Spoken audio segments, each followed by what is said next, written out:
नमस्कार साथियों, स्वागत है आपका हमारे YouTube चैनल में। आप झारखंड के किस जगह से समाचार सुन रही हैं, कृपया कमेंट बॉक्स में लिखकर हमें जरूर बताएं। तो आइए जानते हैं झारखंड से जुड़े तमाम मुख्य बड़ी खबरों को। इससे पहले यदि आप वीडियो को लाइक नहीं किए हैं तो लाइक कर दीजिए और चैनल में नए हैं तो चैनल को सब्सक्राइब कर लीजिए। फिर सत्ता संभालेंगे हेमंत सोरेन, सभी विधायकों को आवास पर बुलाया गया, सियासी गलियारों में बड़ी हलचल। दरअसल आपको बता दूं कि झारखंड में पूर्व मुख्यमंत्री हेमंत सोरेन के जमानत पर जेल से छूटने के बाद राजनीतिक हलचल बढ़ी हुई है। हेमंत सोरेन भी काफी सक्रिय हैं। वो लगातार बैठकों और कार्यक्रमों में हिस्सा ले रहे हैं, साथ ही भाजपा पर जमकर हमले कर रहे हैं। बता दें कि विधानसभा चुनाव की तैयारियों को लेकर भी वो काफी सक्रिय दिख रहे हैं। राजनीतिक गलियारे में उन्हें लेकर कई तरह की अटकलें और सुगबुगाहट भी है। इस बीच बुधवार 3 जुलाई को हेमंत सोरेन के आवास पर सत्तारूढ़ गठबंधन के सभी विधायकों की बैठक बुलाई गई है। रांची के शख्स से 1.4 करोड़ रु की धोखाधड़ी, आरोपी हैदराबाद से गिरफ्तार, दुबई तक जुड़े तार। दरअसल आपको बता दूं कि झारखंड के CID आपराधिक जांच विभाग पुलिस ने अंतर्राष्ट्रीय साइबर अपराध में शामिल एक व्यक्ति को हैदराबाद से गिरफ्तार किया है, जो देश के विभिन्न राज्यों में दूसरे के नाम पर बैंक खाता खोलने और उनके संचालन में शामिल था। अधिकारी ने बताया कि आरोपी को हैदराबाद से गिरफ्तार करने के बाद सोमवार को कानूनी कार्यवाही के बाद जेल भेज दिया गया। विज्ञप्ति में कहा गया कि आरोपी की पहचान हैदराबाद जिले के सरूर नगर पुलिस थाना क्षेत्र व रंगारेड्डी जिले के निवासी मक्कीरेड्डी सुजीत कुमार 40 के रूप में हुई है। बता दें कि इसमें कहा गया, जांच के दौरान बैंक खातों से जुड़े वित्तीय धन के रिकॉर्ड और IP एड्रेस की पड़ताल की गई। लेन देन के विवरण की मदद से इंटरनेट सेवा प्रदाताओं द्वारा उपलब्ध कराए गए सर्वर तक पहुंचने में मदद मिली, जिसका स्थान दुबई में था। उद्धरण: भाजपा सांसद ने राहुल गांधी को बताया भगवान शिव के त्रिशूल का अर्थ, PM मोदी को बताया सच्चा अनुयायी। दरअसल आपको बता दूं कि कांग्रेस सांसद राहुल गांधी ने लोकसभा में सोमवार को तीखा भाषण दिया था। उन्होंने भगवान शिव की तस्वीर दिखाते हुए कहा था कि उनका त्रिशूल शांति का संदेश देता है। उन्होंने त्रिशूल को जमीन में गाड़ते हुए अहिंसा का संदेश दिया था। इसके अलावा राहुल गांधी ने यह भी कहा कि भगवान शिव का यह संदेश वे लोग नहीं जानते जो खुद को हिंदू कहते हैं और दिन भर हिंसा करते हैं। राहुल गांधी की ओर से हिंदुओं को लेकर की गई इस टिप्पणी पर विवाद छिड़ गया था। यहां तक PM नरेंद्र मोदी और अमित शाह तक ने बीच में दखल दिया था और राहुल गांधी के बयान को खारिज किया था। वहीं राहुल गांधी को अब भाजपा के झारखंड से सांसद निशिकांत दुबे ने त्रिशूल का अर्थ समझाया है। उन्होंने कहा कि त्रिशूल में 3 नोक है जो हमें भूत, वर्तमान और भविष्य के बारे में बताते हैं। दुबे ने कहा कि PM नरेंद्र मोदी भगवान शिव के त्रिशूल के इस अर्थ को समझते हैं। वो भारत के वर्तमान को बेहतर कर रहे हैं और भविष्य को सुधारने के लिए प्रयास कर रहे हैं। यही भगवान शिव का संदेश है और PM नरेंद्र मोदी इस पर अमल कर रहे हैं। ये लोग भगवान शिव के बारे में क्या जानेंगे। आलमगीर आलम की बढ़ेंगी मुश्किलें, 3 दिन में ED दाखिल करेगी चार्जशीट। दरअसल आपको बता दूं कि ठेकों में कमीशनखोरी की बहुत बड़ी राशि की मनी लॉन्ड्रिंग करने के आरोप में जेल में बंद सूबे के पूर्व ग्रामीण विकास मंत्री आलमगीर आलम समेत 3 की मुश्किलें बढ़ने वाली है।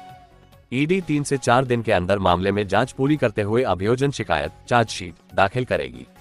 ED ने 35.23 करोड़ रुपए नकद बरामदगी मामले में पूर्व मंत्री को 15 मई को गिरफ्तार किया था।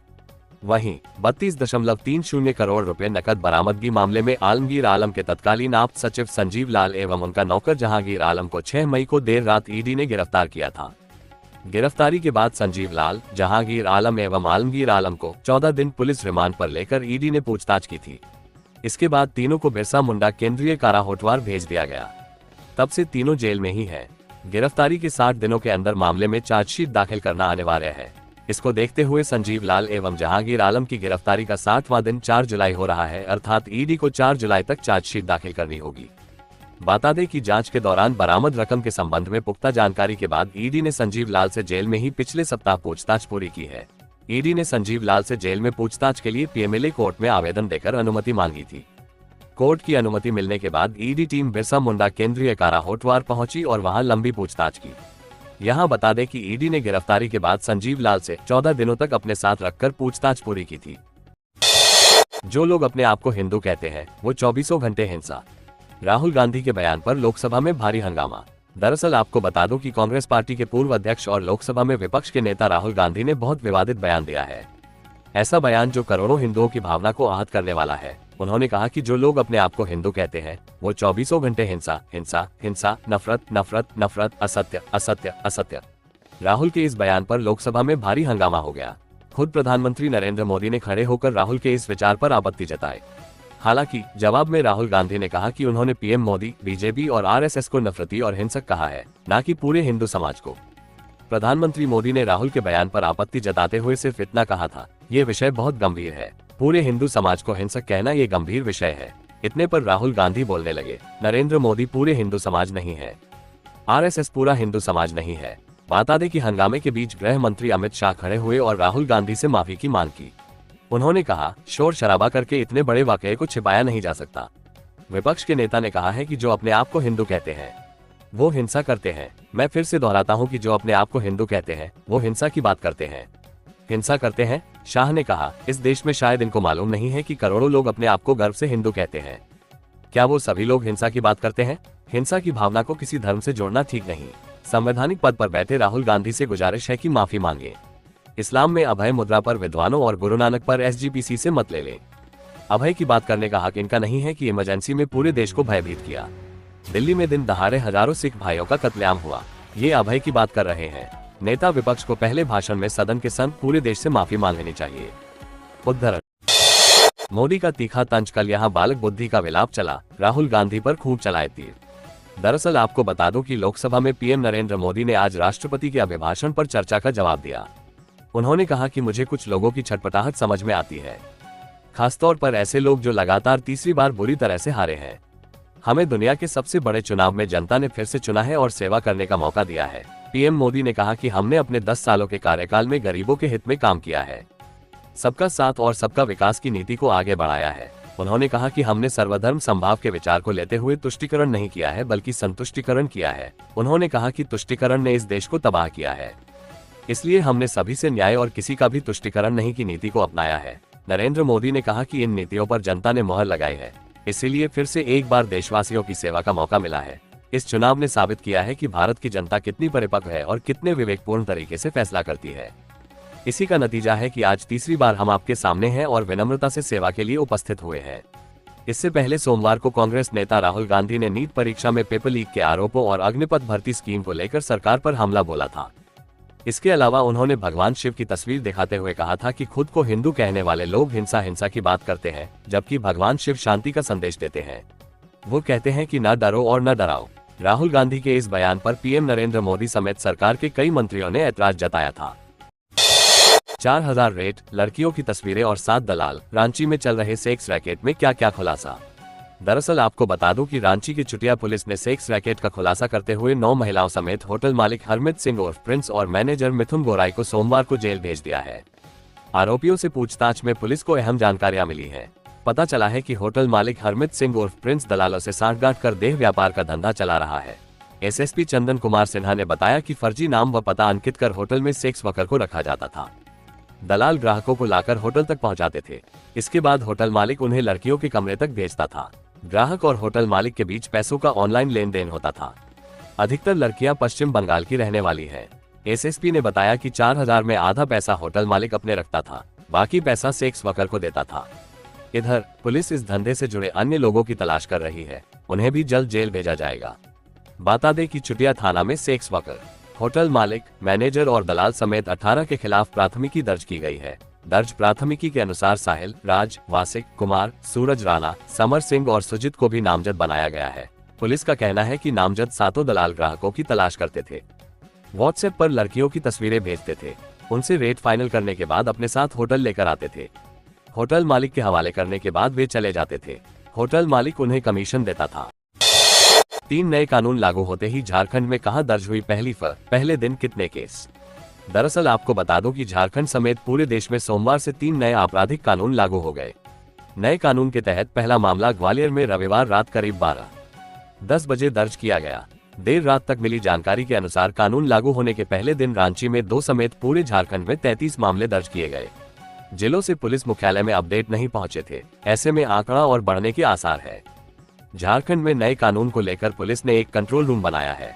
जानकारी के अनुसार पहले दिन हजारीबाग और रामगढ़ में 5-5, पूर्वी सिंहभूम में 4, गिरिडीह में 3, रांची, पलामू, लातेहार और साहिबगंज में 2-2 के अलावा खूंटी, रामगढ़, धनबाद, देवघर, पाकुड़, गढ़वा, सिमडेगा, लोहरदगा में 1-1 मामले दर्ज किए गए। रांची में पहला मामला बरियातू थाने में बाइक चोरी का दर्ज किया गया।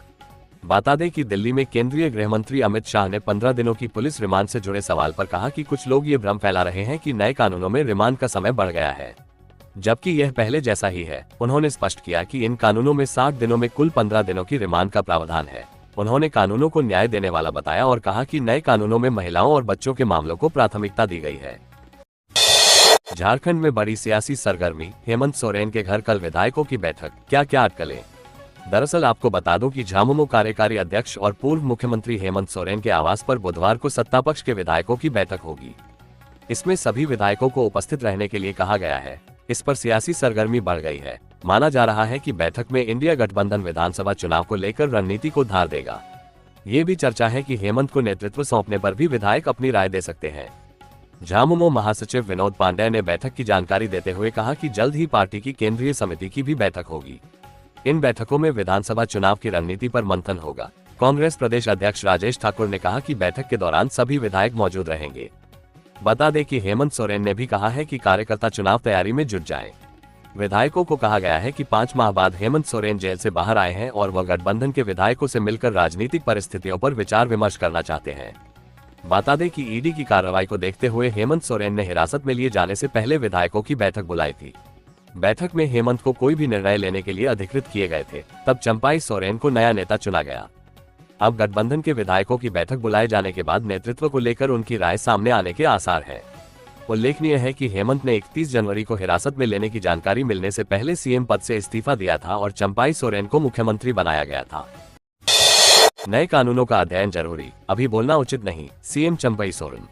दरअसल आपको बता दूं कि आईपीसी और सीआरपीसी में किए गए संशोधन के बाद लागू हुए नए आपराधिक कानूनों पर मुख्यमंत्री चंपाई सोरेन ने कहा है कि इसके अध्ययन की जरूरत है। सरकार ने नए कानूनों के बारे में विज्ञापन जारी कर जनता को बता दिया है, लेकिन वे अभी इस पर कुछ बोलना नहीं चाहते हैं। पश्चिम बंगाल सरकार द्वारा इन कानूनों का विरोध किए जाने के सवाल पर सीएम ने कहा कि यह लोकतंत्र है, इसलिए उनका मानना है कि इन कानूनों का अध्ययन होना चाहिए। लोकतंत्र में हर चीज पर बोलना उचित नहीं है, जनता का विचार जानना भी जरूरी होता है। मुख्यमंत्री जमशेदपुर में ब्रह्मानंद अस्पताल का उद्घाटन करने के बाद मीडिया कर्मियों से बातचीत कर रहे थे। हेमंत सोरेन को जमानत मिल गई है। अब झारखंड में एक नहीं 2 टाइगर हो गए हैं। भाजपा घबराई हुई है। उनसे पूछा गया कि क्या आपको लगता है कि हेमंत सोरेन को जमानत मिलने से उन्हें जनता की सहानुभूति मिलेगी। चंपाई सोरेन ने कहा कि वे क्या महसूस कर रहे हैं हम नहीं जानते, लेकिन हम इतना जानते हैं कि हमारा संगठन मजबूत है, जनता हमारे साथ है। चंपाई सोरेन ने बार बार दोहराया कि सरकार आम लोगों को बेहतर स्वास्थ्य सुविधा मिले, इसके लिए प्रयासरत है, इस दिशा में तेजी से काम कर रही है। नीट पेपर लीक, चतरा से हिरासत में 2 लोग, सीबीआई की रडा में हजारीबाग का एक कोचिंग स्कूल का बैकग्राउंड खंगाल रही एजेंसी। दरअसल आपको बता दूं कि नीट पेपर लीक मामले में सीबीआई के जांच का दायरा झारखंड में बढ़ता ही जा रहा है। सीबीआई ने पहले हजारीबाग में धमक दी, अब सीबीआई चतरा पहुंच गई है। जानकारी के मुताबिक सीबीआई ने चतरा जिले से 2 संदिग्धों का हिरासत में लिया है। उनसे पटना में पूछताछ की जा रही है।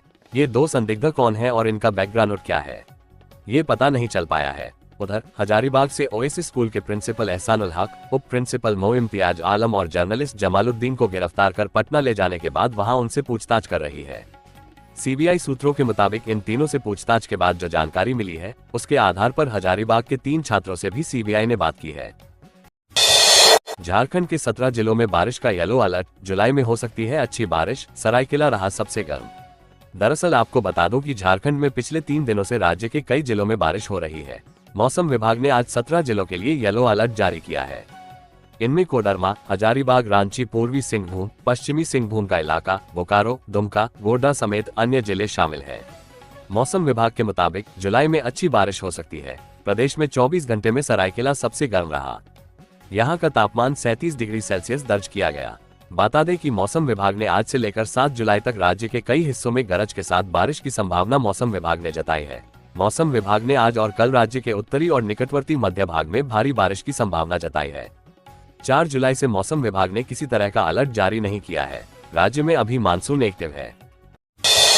इजहार की रांची में 1.5 करोड़ रुपए की जमीन समेत 62 अचल संपत्ति जब्त। दरअसल आपको बता दूं कि कोल लिंकेज घोटाले में प्रवर्तन निदेशालय ईडी ने हजारीबाग के कोयला कारोबारी मो इजहार अंसारी की 9.67 करोड़ रुपए मूल्य की 62 अचल संपत्ति को सोमवार को अस्थायी रूप से जब्त कर लिया। इनमें रांची में 1.5 करोड़ रुपए से ज्यादा कीमत की 2 जमीन और हिंदपीढ़ी में 30.43 लाख का फ्लैट भी शामिल है।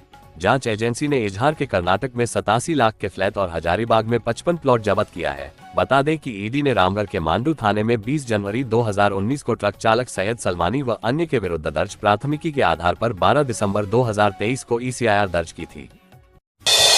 विद्यालयों को साइकिल की अब भी आपूर्ति नहीं, बच्चों से भी हो रही वसूली। दरअसल आपको बता दूं कि सरकारी स्कूलों को अब भी साइकिल की आपूर्ति नहीं की जा रही है। हर दिन स्कूलों में बच्चे अपने प्रधानाध्यापकों से साइकिल के लिए पूछ रहे हैं और वे उन्हें कुछ बता भी नहीं पा रहे हैं। अब तक करीब 700 छात्र छात्राओं को ही साइकिल मिल सकी है। हालांकि इन साइकिलों को भी स्कूलों तक कल्याण विभाग या सप्लाई ने नहीं पहुंचाया है, बल्कि स्कूलों ने खुद गोदामों से जाकर लिया है, जबकि साइकिल के लिए लगभग 8-5 विद्यार्थियों का चयन किया गया है। इनमें करीब 5600 साइकिलों के पार्ट पुर्जे धनबाद पहुंचे हैं, लेकिन इसमें भी लगभग 2900 साइकिल ही अब तक असेंबल किए जा सके हैं। सनद हो कि कल्याण विभाग ने 29 जून तक सप्लाई द्वारा साइकिल नहीं पहुंचाने पर 30 जून से खुद स्कूलों को साइकिल उपलब्ध कराने की बात कही थी, लेकिन 1 जुलाई तक भी किसी स्कूल में न विभाग और न सप्लाई ने ही साइकिल पहुंचाने का काम शुरू किया। बता दें कि आज से विभाग पहुंचाएगा गोदाम से स्कूल परिसर तक साइकिल कल्याण विभाग द्वारा उपलब्ध कराया जाएगा। विभाग की आर से 2 ट्रकों की व्यवस्था हुई है, जो मंगलवार से 2 प्रखंडों में साइकिल पहुंचाएंगे। असेंबल हो चुकी 2900 में करीब 2200 साइकिल ही है। ऐसे में दोनों ट्रकों से हर दिन एक प्रखंड में साइकिल जाएगा। फिर और साइकिल असेंबल होने के बाद दोबारा वितरण शुरू करेंगे। खबरों से जुड़े रहने के लिए चैनल को सब्सक्राइब, वीडियो को लाइक एवं एक दूसरे से शेयर जरूर करें। धन्यवाद।